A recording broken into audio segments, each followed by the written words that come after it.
नमस्कार, मैं हूं शरद द्विवेदी और आज इस छोटी सी ही बातचीत में, लेकिन बहुत ही महत्वपूर्ण बातचीत में जो मेहमान हमारे साथ हैं वो बहुत ही महत्वपूर्ण है। अगर मैं उन्हें कहूं कि वो भारत में ही नहीं बल्कि वैश्विक स्तर पर फोक सॉन्ग, लोकगीत की एक राजदूत हैं तो बिल्कुल ठीक होगा।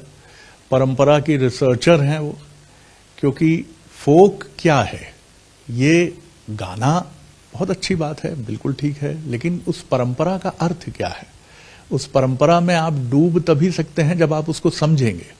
तो वो रिसर्चर भी हैं और एक जिसे कहा जाता है कि वर्सेटाइल पर्सनालिटी है इस मामले में कि उनकी एक पुस्तक ललित निबंध की चंदन किवाड़ 2025 में जो आई है उसका समीक्षकों ने बड़ा स्वागत किया है।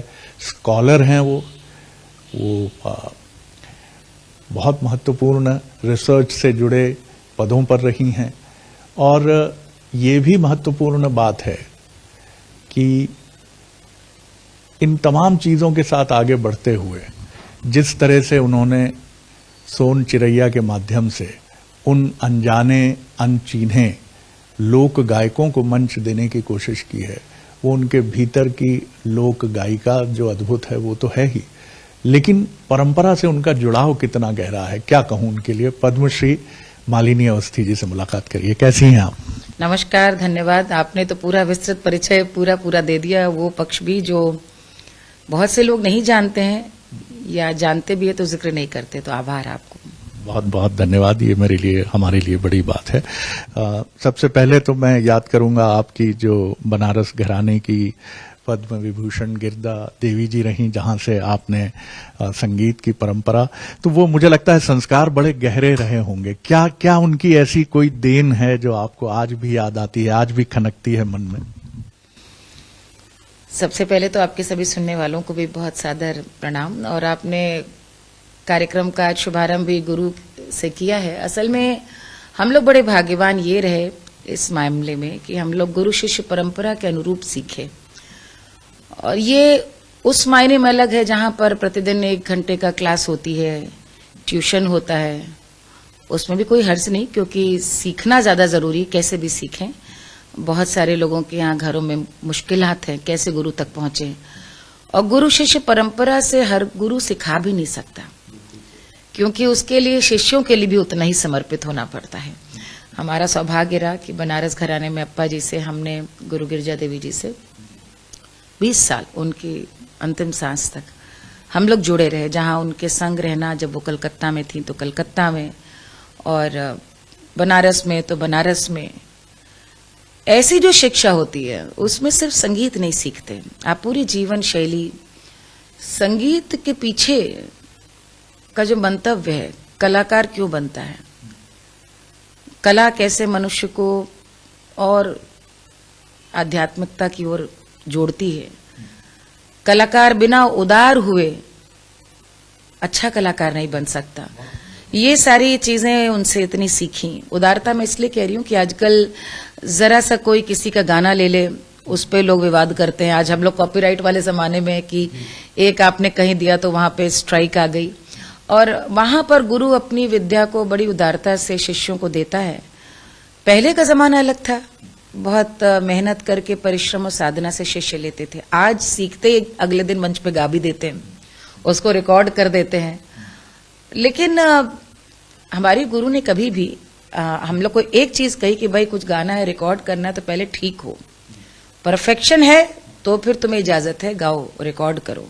लेकिन यदि परफेक्ट नहीं हुई हमारी सीखी हुई चीज, कहीं और गा रहे हो, तो इसका मतलब कि कच्चेपन में मत जाओ, क्योंकि कहीं भी जाओगे तो मेरा नाम साथ जुड़ा है। तो वो मुझे लगता है कि उदारता होती है कि आप अपनी धरोहर से किसी को खुद कहें कि आओ दो।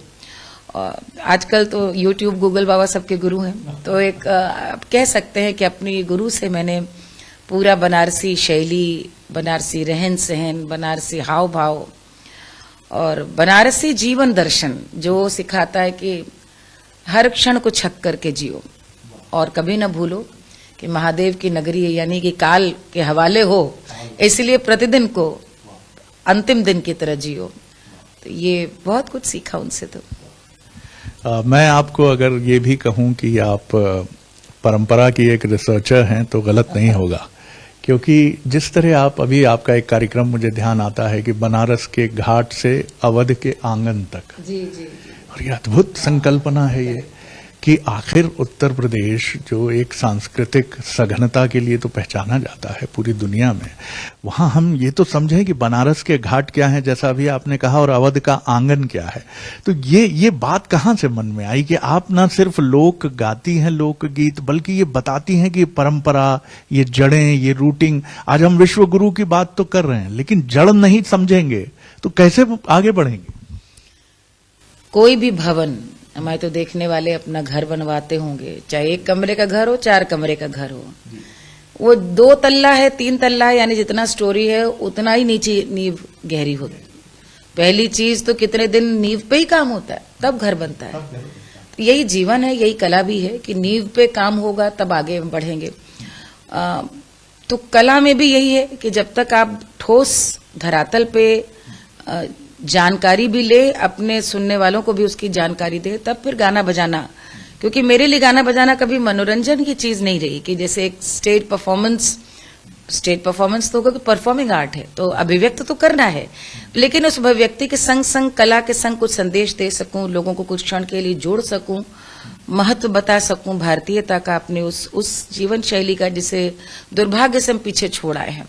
यदि तीज त्योहार रिश्तेदारों से वो गीत जोड़ सके तो ये हम लोग का काम होना चाहिए, वो बिना ठोस धरातल पे काम किए भी नहीं हो सकता। दूसरा जो आपने बात कही बनारस के घाट से अवध के आंगन तक, देखिए मेरी खुद की अपनी परवरिश माता पिता के संग भी और बाद में जीवन साथी के साथ भी पूरे उत्तर प्रदेश की रही। तो अवध की तो मैं बेटी हूँ, लेकिन ऐसी बेटी हूँ जिसका पालन पोषण पूरब में हुआ। तो रहने वाले हम लखनऊ के हैं, पिताजी लखनऊ के थे, और माँ का मतलब ननिहाल हमारी कन्नौज, तो यानी खड़ी बोली का जो क्षेत्र कह लीजिए, कन्नौजी जो बोली बोलते हैं, तो और उन्नाव, कानपुर, लखनऊ इधर ही के हमारा माता पिता का परिवार, ससुराल भी यहीं की।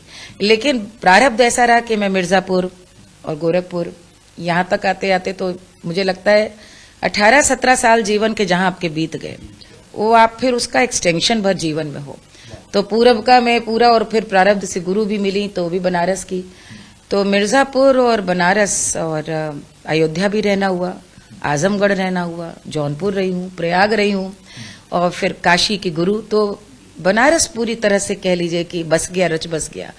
लेकिन जो संस्कार घर से पाए, जो अपने परिवार में ताऊ ताई को देखा चौक रचते हुए, शादी के रस्में, वो हमारी सारी कनौजिया लखनऊ कानपुर की हैं, और जीवन शैली वहाँ जो सीखी वो सारी अवध की है।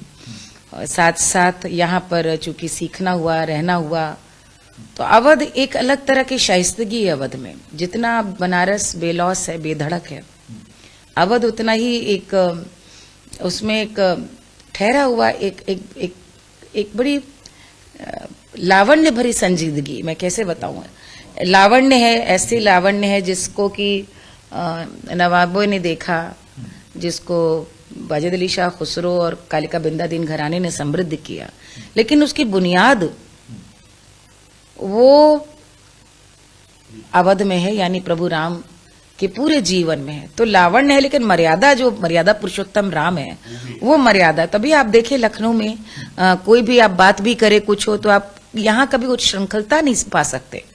अगल बगल के कहीं पर आपको दिख सकती है, यहाँ पर कुछ कहना भी होगा, नाराजगी भी होगी, तो वो भी एक ऐसे इजहार की जाएगी, तो वो भी आपकी तबीयत में आ जाता है, यहाँ की जबान और बोली। एक छोटा सा प्रश्न मेरे मन में ये आता है कि कितनी विविध भूमिकाओं को आपने जीवन में अब तक निभाया है, और बहुत ऊर्जा से आपने निभाया है। जीवन संगिनी के तौर पर एक ऐसे सीनियर ऑफिसर, वरिष्ठ IAS अधिकारी जिनका दायित्व, यानी वहाँ उनको भी आपका अद्भुत सपोर्ट रहा होगा, अद्वितीय और अनन्या की जिम्मेदारी ये संभालते हुए। तो ये ऊर्जा जो आती है भीतर से, क्या इसका संगीत तो इसकी शक्ति है ही, कुछ आध्यात्मिक स्पर्श भी रहा? देखिए, सफर तो इंसान शुरू करता है, और आजकल के बच्चे बड़े स्मार्ट हैं, उनको अपनी मंजिल पता है। किसी से पूछिए, बहुत स्पष्टता से बताते हैं वो क्या करना चाहते हैं। हम लोग जब पढ़ रहे थे और सीख रहे थे, तो मेरे ख्याल में मेरे माता पिता एक बहुत अच्छे इंसान की परवरिश बस करना चाहते थे। आगे क्या होगा वो तो फिर बच्चे के ऊपर होता है कि वो आगे क्या बनना, लेकिन एक अच्छा संस्कारित शिशु, संस्कारित बच्चा, ये परवरिश माता पिता की रही। और मेरी अपनी खुद की समझ में जो पढ़ाई लिखाई रही, उसके संग संग गाने बजाने के लिहाज से मेरे मन में एक ये सपना रहा कि मैं भारत की कथा कहूँ। और भारत की कथा जैसे, क्योंकि इतिहास संस्कृत विषय रहा मेरा, तो संगीत वो माध्यम बन गया भारत की कथा कहने का। और जब विवाह हुआ तो विवाह भी लोक सेवा में ही समर्पित जीवन साथी से विवाह हुआ। तो लोक सेवा में तो असली भारत को नहीं जानते हैं, तो लोक सेवा क्या करेंगे। तो कहीं ना कहीं वहां पर हम दोनों एक दूसरे को आप कह सकते हैं कि समझते हुए, अपने दोनों कर्तव्यों को समझते हुए कि दोनों से क्या अपेक्षाएं हैं उनकी सेवा के रूप में, और मेरी भी लोक सेवा के ही रूप में। तो बस सब होता चला गया, क्योंकि जाहिर है ये सेवाएं कहने में बाहर से लोगों को बहुत सब ग्लैमरस दिखता है और बहुत शक्ति, सामर्थ्य और प्रभुत्व का पद या दायरा लगता है, लेकिन उसके पीछे बड़ा समर्पण, बड़ा त्याग। मुझे याद है कि मैं गर्भवती थी और बेटी होने वाली थी, विवाह का पहला साल था, और ये नकल रोकने के लिए उस समय सरकार के नियम आया। आजकल के बच्चों को अजीब बातें लगेगी कि ये कैसा एक समय था, और रोकने लिए गए। और वहां पर जो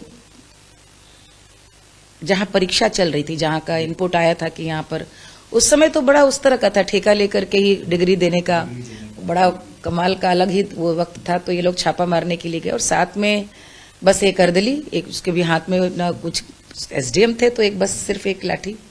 तो वहां गए तो अंदर से तो माता पिता भी मिले रहते थे ऐसे केंद्रों में। तो जब पता चला कि ये उड़न दस्ता आया है देखने के लिए, तो अंदर से उन्होंने पत्थर अत्थर मारने शुरू किए, और इनको यहाँ पर पत्थर लगा। तो हमको तो चूंकि मेरी स्थिति का पता था, तो जो डीएम थे उस समय, वो खबर आई कि घर आ रहे हैं मिलने रात में। तो मुझे बड़ा अजीब लगा कि अवनीश है नहीं घर पे, कलेक्टर हमसे मिलने के लिए क्यों आएंगे। और मोबाइल कुछ होते नहीं तो उस जमाने में। तो रात के 9 बजे खबर आई, तो मैंने भाई मुलाकात की, इधर उधर की तबीयत कैसी पूछा, और फिर कहा कि अवनीश हॉस्पिटल में है और मैं बस ले चलने आया हूँ, ही इज फाइन, अभी आ जाएंगे। उनके टाँके लगे आँख की पूरी ऊपर की जो वो है, he is just got saved. क्योंकि ये तो अब ये सब मैं किससे इसलिए बता रही हूँ कि बहुत कुछ जीवन में हम लोग एज अ फैमिली इसको कह लीजिए कि घटनाएं हैं, और उनमें ये घटनाएं भी हैं कि जब मेरा भी व्यस्त होने का समय आया तो मुझे विदेश जाना हुआ, तो अवनीश दोनों बच्चों के साथ रहे, और मैं इंग्लैंड गई और लौट कर के आई। तो यही कि मुझे लगता है कि कई लोग मुझसे कहते हैं कि आप लोग में कैसे तालमेल है, और हम लोग नए बच्चों को कैसे सिखाएं, या कई बार इनको बोलते हैं ऐसी वाइफ मिल जाए, हमको बोलते हैं ऐसे हस्बैंड मिल जाए। तो मैं कहती हूँ कि ये जोड़ा तो हम लोगों ने बहुत समर्पण के साथ बनाया है। कोई भी चीज एक दिन में नहीं मिलती, और बड़ी चीज के लिए कुछ ना कुछ छोड़ना पड़ता है, कभी झुकना पड़ता है, दबना पड़ता है, और बड़ा लक्ष्य सामने रखना पड़ता है। फिर ऐसी अंडरस्टैंडिंग डेवलप हो जाती है कि ये नहीं महसूस होता कि कोई किसी के लिए कर रहा है, दोनों का एक ही लक्ष्य हो, दोनों का पवित्र लक्ष्य हो। तो मुझे लगता है विश्वास बहुत बड़ी चीज है, और उसी के कारण वो उसको आप आध्यात्मिक कह लें, जो भी कह लें, हम तो अपने बच्चों तक को यही सीख देते हैं कि यदि प्रेम है, और प्रेम के संग जीवन का एक लक्ष्य है दंपत्ति के रूप में, जो हमारे यहाँ विवाह का भी लक्ष्य रहा है कि विवाह का क्या लक्ष्य है, और उस विवाह के लक्ष्य में है कि आप धर्म अर्थ काम मोक्ष, जब विवाह के फेरे होते हैं तो यही है। तो धर्म क्या है फिर उस समय, तो हमारा जो धर्म है वो अच्छी योग्य संतानों को उत्पन्न करना और लोक धर्म में रहना। तो उस लोक धर्म को रहने में बहुत सारे मोह से ऊपर उठना पड़ता है। फिर आप यदि कहीं पर भी आपको कोई संघर्ष मिल रहा है, कोई दबाव आ रहा है, कोई त्याग करना पड़ रहा है, फिर उस पर उफ नहीं करनी चाहिए और उस पर सवाल भी नहीं उठाने चाहिए। चंदन किवाड़ ये एक ऐसी चीज थी कि बड़ा मैं नहीं कहूंगा सरप्राइज, क्योंकि जैसी आपकी भाषा है, जैसा आपका एक्सप्रेशन है, मैं एक सर्जक तो आपके भीतर, क्रिएटर तो हमेशा ऑलवेज देयर, वो हमेशा रहा है। तो उम्मीद थी, तो ये मुझे लगता है कि एक शुरुआत है ललित निबंधों की, और अब हम आगे एक लेखिका के तौर पर और भी बहुत कुछ देखेंगे। पहले तो चंदन किवाड़ के बारे में किस तरह की जर्नी रही? बहुत धन्यवाद। आपने पढ़ी है किताब? नहीं पढ़ी थी, मैंने उसकी समीक्षा पढ़ी जी। असल में मैं स्वाभाविक एक लेखन कह लीजिए रहा। मैं लेखिका मूलतः नहीं हूं। अब तो खैर नहीं कह सकती क्योंकि अब तो किताब आ गई और पुरस्कृत भी कई जगह हो चुकी है। लेकिन मूल रूप से आप कह सकते हैं कि मैं लेखन भीतर, मुझे लगता है हम लोग कोई भाषा पे पकड़ संस्कृत का अध्ययन किया हो, हिंदी का हो, और मुझे लगता है कि जो आपको जब दृश्य दिखने लगे और उनको अभिव्यक्त करने के लिए शब्द संपदा समृद्ध हो तो कोई भी लिख सकता है। तो ये एक चीजों का विस्तार देना, ये मुझे लगता है स्वाभाविक रहा, क्योंकि मैंने बहुत अच्छे अच्छे लोगों को ललित निबंध ही लिखूंगी ये तो नहीं सोचा था। लेकिन अब आश्चर्य नहीं होता क्योंकि मेरे प्रिय लेखक हमेशा से पंडित विद्यानिवास मिश्र जी, आचार्य प्रसाद द्विवेदी जी रहे, जो ललित निबंधों में अद्भुत, उनका किसी जिस विषय को पकड़ लिया तो उसकी जड़ तक चले गए, उस तरह का। तो हम लोग उनके जैसा तो क्या लिखेंगे। कई बार ऐसा हुआ, उसकी भूमिका ऐसे बनी कि जो मैं गीत गाती हूँ तो मैं हमेशा ये सोचती थी कि गीतों को लोग सुनते हैं, उन पर गाते हैं, नाचते हैं, इसके पीछे का जो सामाजिक परिदृश्य है, उन परिस्थितियों को कितने लोग देख पाते होंगे। मैं जब मंचों पे जाती हूँ कोशिश करती हूँ लोगों को जोड़ के बता सकूं उनके पीछे की कथा उपकथा, लेकिन कैसे ये गीत आए और कैसे हम लोगों को जोड़ते हैं। तो मुझे ये लगा कि ये डॉक्यूमेंटेशन तो बहुत लोगों ने किया, डॉक्यूमेंटेशन भी लोग को नई तरह से लोग देखे। मैं गाती हूँ तो जिन गीतों को मेरे बहुत लोकप्रिय गीत है जो मैंने सुने हैं, उनके पीछे का जीवन दर्शन क्या है, वो गीत आए क्यों अस्तित्व में। जैसे कि भैरवी की बंदिश है मत जा जोगी, बड़ी सब लोग भैरवी में गाते हैं। तो मेरी पहली स्मृति है पंडित ओंकार नाथ ठाकुर जी से सुनी हुई भैरवी की, और फिर उसके बाद बचपन से लेकर युवावस्था तक का मंथन की जोगी को कोई जाने के लिए क्यों मना कर रहा है और जोगी कहाँ जा रहा होगा। और फिर यहाँ से ये विचार कि इस देश में जो जोगी हुआ उसी को ही पूजा हुई, उसी के पांव छुए जाते हैं। जोगी किसी घर से खाली हाथ नहीं जा सकता, भिक्षा उसको मिलेगी मिलेगी, उसका अधिकार है। वहां से लेकर जो हमारे यहाँ जोगी परंपरा में गायन होता है, जिनमें हमारे यहाँ गोपीचंद या सबसे ज्यादा जो हमारे यहाँ गाया जाता है वो चंद्रगुप्त विक्रमादित्य जी के जो भाई थे, जिनको कि भृतृहरि, तो राजा भृतृहरि को चुनार के एक राजा थे किले पे, आप उनका बनाया हुआ किला है, और वहां पर उनको जो एक ज्ञान होता है नश्वरता का, उसकी एक बड़ी लोकप्रिय कथा है, आम की कथा है कि वो एक उनको युवा रहने के लिए एक गुरु गोरखनाथ जी ने ही उनको आशीर्वाद में आम दिया। वो अपनी पत्नी को दे देते हैं स्वार्थ में कि ये युवा रहेगी अच्छा होगा, उसको किसी और से प्रेम है, उसको कहीं और से प्रेम है, करते करते अंत में वो आम उन्हीं के पास आता है। और उसी क्षण उनको जब ये पत्नी से क्रोधित होते हैं और वो पत्नी बताती है कि वो किसी और को, और उनको समझ में आता है कि ये जो पूरी श्रृंखला है यानी कोई किसी का नहीं है। और वहीं से भृतृहरि शतक और नीति शतक, इतना संस्कृत का बड़ी समृद्धि उन्होंने लिखा। तो भृतृहरि गाथा यानी जोगी पंथ के गाना हरियाणा में, छत्तीसगढ़ में, राजस्थान सब जगह गाई जाती है, भृतृहरि बोलते हैं, जिसमें जोगी नाथ पंथ के जो मतलब उसमें सब में गुरु गोरखनाथ ही आकर के ज्ञान दे रहे, लेकिन एक नायक है गोपीचंद जो कि भिक्षा लेने के लिए गया है। तो ढूंढने लगे तो आधे अपने उत्तर भारत के प्रांतों में जोगी पंथ के गायन की परंपरा मिली। तो ये अपने आप में अद्भुत था। तो बस वो लिखते चले गए तो होता चला गया। ये तो मैंने आपको एक पाठ बताया से 27 अध्याय, जैसे उसमें बड़े लोकप्रिय, अब सैया मिले लड़कैयां है, लोकप्रिय गीत है, लेकिन ये गाना क्यों उत्पत्ति में आया होगा? छोटी उम्र का सिर्फ विवाह ही एक कारण है, या इस गाने के पीछे और भी मनोवैज्ञानिक कारण है कि नायिका का अंत में कहना सैया पुकारे मैया मैया। तो माँ का, संयुक्त परिवार में माँ का प्रभुत्व, माँ का ओहदा, और छोटी उम्र में विवाह होने के बाद भी नायिका का कहीं न कहीं बड़ी मर्यादा के साथ उस लाचारी का भी वर्णन, और तब भी परिवार को बांधे रहने का वो, ऐसे ललित निबंध अलग अलग 27 अध्याय हैं। और उसमें सबसे जो मेरा प्रिय अध्याय है वो है उसमें गुदना गोदय गुदनहारी, कि किस तरह आज जब जाति उपजाति में बांटने की देश को इतनी कोशिश होती है, लोकगीतों ने किस तरह से पूरे समाज को बांधे रखा है कि उनको यदि आप पढ़ें तो वहां पर कोई भेदभाव है ही नहीं। कैसे कौशल्या कहती कि राम का सेहरा नहीं बंधेगा यदि माली नहीं आएगा, यदि आज सुनार नहीं आया, यदि आज बारन नहीं आई बीड़ा लेके पान का, तमोलन नहीं आई तो मैं ब्याह नहीं करूंगी, और अंत में यदि यार भी नहीं आया यानी समाज नहीं आया तो मैं राम का विवाह नहीं करूंगी। एक गीत है जिसमें दशरथ सुबह उठ करके कहते हैं कि आज चेहरा उतरा उनका, तो कौशल्या कहती है सुबह मुंह क्यों उतरा, तो वो कहते हैं कि जैसे मैं तुम्हारे महल को आ रहा था तो सामने हेलन मिली। हेलन माने जो झाड़ू लगा के जो सफाई करती, पहले हेलन बोलते हैं उनको, हेलन यानी स्वच्छता कर्मी।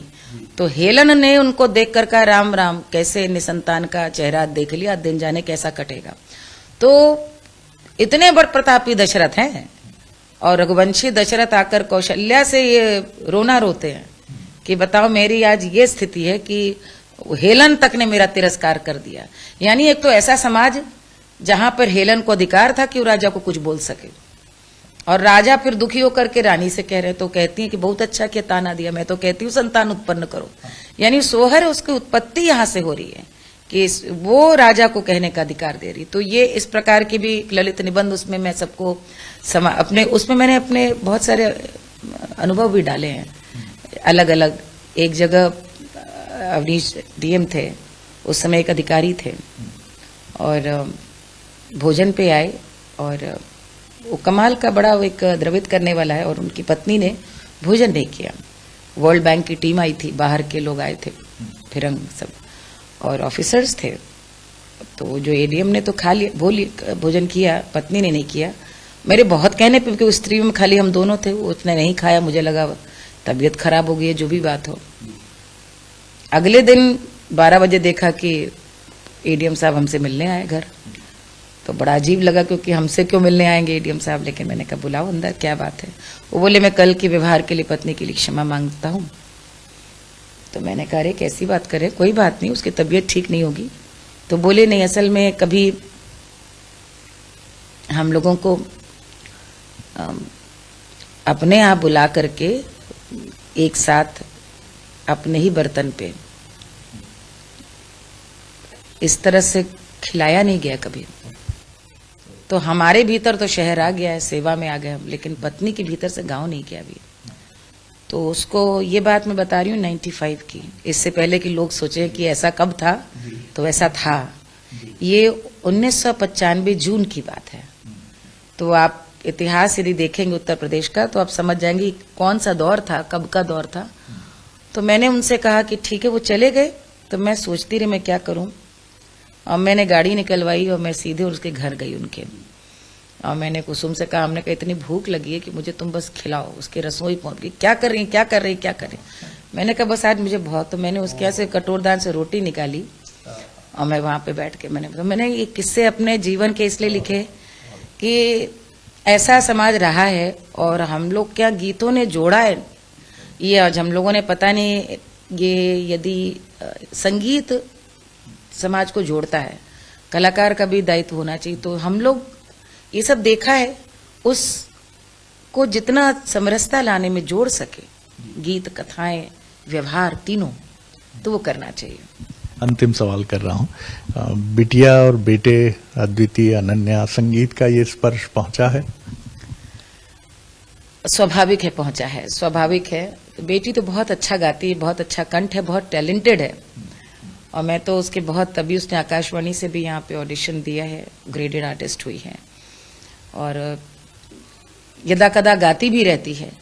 लेकिन जितना समय देना चाहिए संगीत को, क्योंकि मैंने किया है, मुझे मालूम है कि इसमें तो पूरा पूरा जीवन देना पड़ेगा। तो अभी उसका एक छोटा बेटा है और वो बड़ा काम कर रही है, पोषण अभियान भारतवर्ष का जो है उसमें काम कर रही है, खुद डॉक्टर है। तो वो मुझे लगता है एक साथ इतनी चीजें कर रही है कि मैं क्या उससे कहूं। बेटा जो है वो गाता नहीं, लेकिन म्यूजिकली माइंड उसका म्यूजिकल मेरा आया है कि ही इज वेरी इंट्यूटिव। एक अच्छा गाना, एक अच्छा म्यूजिक का जो वो है, मैं तो उसको कई बार कहती हूँ you should set up a studio, कि उसके अंदर टेक्निकल जो म्यूजिक का जो वो है एस्पेक्ट, उसको एक्सप्लोर नहीं किया। That is very very sharp, very sharp. कलाकार का अपना प्रिय तो कुछ नहीं होता अब, क्योंकि जो इस समय जब लोक संगीत की बात है तो जब जो ऋतु है वही प्रिय हो जाता है, जैसे कि होली, फाग, चैती, बैसाख और फिर अब जेठ आने वाला, तो अब इस समय तो चैती का ही वक्त है, वो भी चैत बीत चुका है। तो मैं आपको एक चलत की चैती सुना करके। बैरन रे कोयलिया तोरी बोली ना सुहाए, बैरन रे कोयलिया तोरी बोली ना सुहाए, तोरी बोली ना सुहाए, तोरी बोली ना सुहाए, मदन रस जगाए रे तोरी बोली ना सुहाए, यह पाती हमारी दे दीजो, यह पाती हमारी दे दीजो। हाँ, अरे जहाँ सवरिया छवाए, तोरी बोली ना सुहाए रे, तोरी बोली ना सुहाए, मदन रस जगाए रे तोरी बोली ना सुहाए, बैरन रे कोयलिया तोरी बोली ना सुहाए, तोरी बोली ना सुहाए, तोरी बोली ना सुहाए। मैंने बहुत पहले जीवन का एक धर्म बना लिया, क्योंकि बहुत सारी चीजों को लेकर मन में बेचैनी रहती थी। ये ऐसा होना चाहिए, ये करना चाहिए था, ये नीति नहीं आई, इनको अवसर मिलना चाहिए, उनको क्यों नहीं आगे बढ़ाया। और फिर ये हमने ठान लिया कि अपेक्षा के बजाय ये काम हमें करना चाहिए अपने स्तर से। सोचे रहिए की स्थापना इसी दृष्टि से हुई, इसी दृष्टि से हुई। 15 साल इस साल हो जाएंगे, और उसमें हमने महिला लोक कलाकारों को हर साल एक अवार्ड देने का प्रयास किया। मार्जिनलाइज जो भी हमारे लोक कलाकार हैं उनको मंच देने का प्रयास किया। 5 उत्सव हम लोग पूरे साल करते हैं। तो अपनी ओर से मेरी मन की ये एक का सपना है कि एक गुरुकुल एक इस तरह का हो।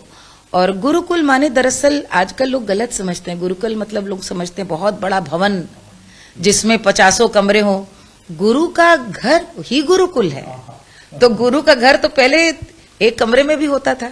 जहाँ गुरु हैं, हम तो अप्पा जी ऐसे सो जाते थे, हम जमीन पे सोते, जमीन के संग सोए हम लोग अप्पा जी के संग, एक एक कमरे में होटल में। तो गुरुकुल बहुत भव्य बड़ा नहीं होना चाहिए, उसमें आत्मा होनी चाहिए गुरु की शिक्षा की। तो बस वो आप ये आशीर्वाद दें कि वो स्थापित कर सकूं। बात चाहे उनके गुरु की हो, चाहे उर्दू की हो, ये लखनऊ की तालीम और तरबियत है कि उर्दू का तलफ़ुज़ उनका इस शीरी ज़ुबान में वो इस तरह से हाथ साफ करती हैं कि सुनने वाले वाह वाह करके रह जाते हैं। और बहुत सुंदर परंपरा है। इसी से मैं समाप्त करूंगा इस बातचीत को कि एक ऐसा गुरुकुल बने जहां भारत का लोक अपनी उड़ान को अपनी गरिमा के साथ, अपने सांस्कृतिक वैभव के साथ आगे बढ़कर उड़ता चला जाए। बहुत धन्यवाद आपको एक बार फिर। और इसी के साथ इस बातचीत को हम समाप्त करते हैं। नमस्कार।